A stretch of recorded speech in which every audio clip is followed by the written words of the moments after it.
7 planes are sitting on the ramp right now, fully fueled, fully priced, and completely ignored. Brokers list them, cut the price, then list them again a month later. Buyers scroll past every single time. Number 1 on this list has been parked so long the paint is starting to fade. Let's count down exactly why these 7 keep getting rejected. Number 7 is the Gulfstream G200 and the Citation Ultra. Both are solid, capable jets, but a lot of the ones still listed today are running steam gauge cockpits with no satellite internet on board.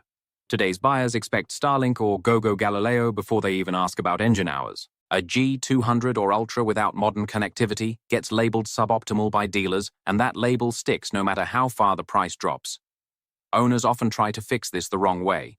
They repaint the outside and refresh the seats, but they skip the one upgrade that actually matters, which is the internet system buyers now expect as standard on almost every serious listing. So the jet sits at the airport, looking sharp on the outside, while phone calls about it stay quiet. Buyers today aren't shopping for looks first. They're shopping for whether they can work, stream, and stay connected the entire flight, and an outdated cabin fails that test instantly. The fix is expensive, sometimes running into 6 figures once you add labor and downtime, and a lot of sellers wait far too long to spend that money. And buyer interest has already moved on to newer inventory that never had this problem in the first place. Number 6 is the Citation Excel, the Citation XLS, and the Hawker 800 XP. These sit in the 15-plus year age bracket, and right now, close to 7% of jets in that age range are sitting on the market. That gap is not random. It tells you exactly where buyer confidence lives and where it doesn't. Buyers aren't necessarily scared of age by itself.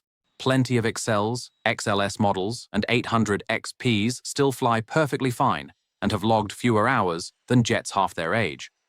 What scares buyers is the math that comes with age. An older airframe means a major inspection is closer on the calendar, and major inspections can cost hundreds of thousands of dollars, sometimes landing right after closing on the sale. So a buyer looks at one of these older jets, does that math in their head, and often walks straight to a newer option instead, even if the sticker price is higher up front. It feels safer to pay more now than to inherit a surprise bill 6 months later. That means these 3 models keep stacking up on listing sites, while newer aircraft in the same category get snapped up in a matter of weeks, sometimes before they're even fully advertised. Number 5 is the Learjet 60 and the Hawker 900 XP. Both sit in the medium jet segment, the middle child of business aviation. Too big to be called light, too small to be called heavy. Transactions in this exact category dropped by more than 20% compared to the year before, running well below the 10-year average for the segment. Asking prices in the same window fell almost 14%, which is one of the steepest drops recorded across any jet class right now. Buyers walked straight past the Learjet 60 and the 900 XP and picked a side instead. Some went smaller to save money, simplify crew requirements, and keep hangar costs down.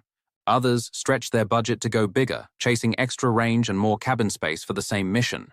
That left both models stuck in the middle, a category buyers just don't want to commit to right now, even when the pricing looks reasonable on paper. Sellers of these 2 jets are discovering the hard way that being average in size is no longer a safe place to sit in this market. Number 4 is the Learjet 45 XR and the Hawker 850 XP. Both of these models come from brands that stopped building new aircraft years ago. That single fact changes everything about how buyers view them, no matter how clean the individual airplane looks. When a manufacturer stops production, every replacement part for that jet now comes from a shrinking supply chain instead of a fresh factory line. Mechanics wait longer for components. Repairs take more time to schedule and complete. Owners end up paying more just to keep the aircraft airworthy and current on its inspections. Buyers already know all of this before they even call a broker, so many of them simply walk away from these listings without asking a single question about price. Dealers now openly describe these 2 brands as facing structural depreciation pressure, which is really just a polite way of saying the value keeps dropping and there's no factory support left to slow it down. A Learjet once symbolized the entire idea of private aviation, back when the name basically meant private jet to most of the public. Today, for a lot of buyers, the 45 XR and the 850 XP symbolize a parts headache waiting to happen the moment something needs replacing. Number 3 is the TBM 850 and the King Air 200. Both are turboprops tied to buyers who need financing to close the deal. This group of buyers watches interest rates the way a hawk watches the ground.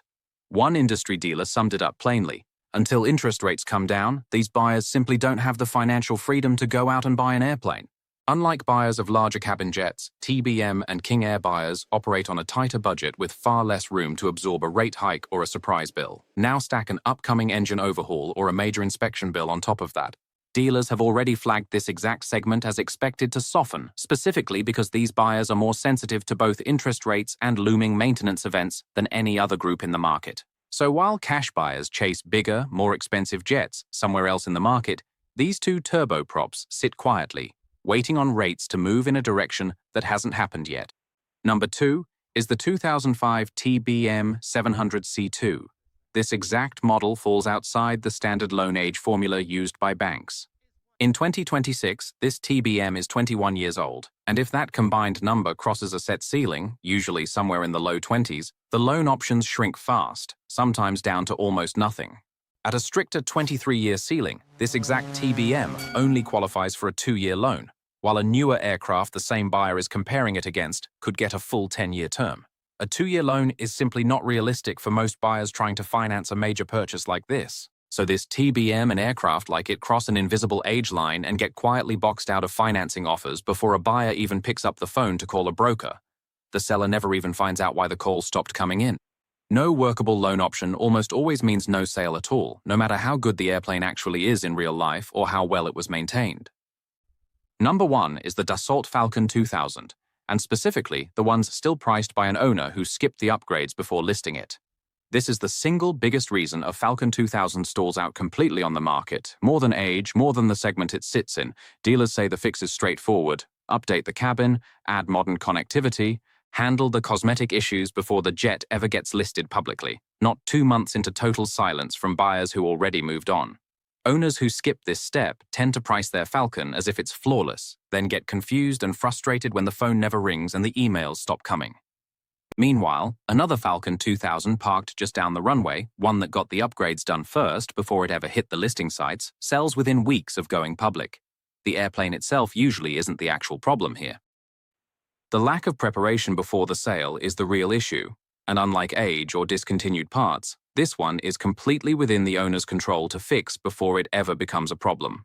So here's the twist that most people watching this list are going to miss completely. This is not a market crash. Business jets as a whole are sitting in one of the tightest, fastest moving markets in years.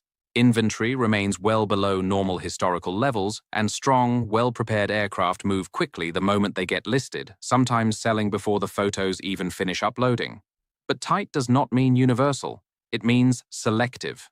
Buyers today are pickier than ever, and only the aircraft that check every box sell fast. Every model on this list sits parked and waits while the rest of the market flies right past it. That's actually good news if you know where you stand.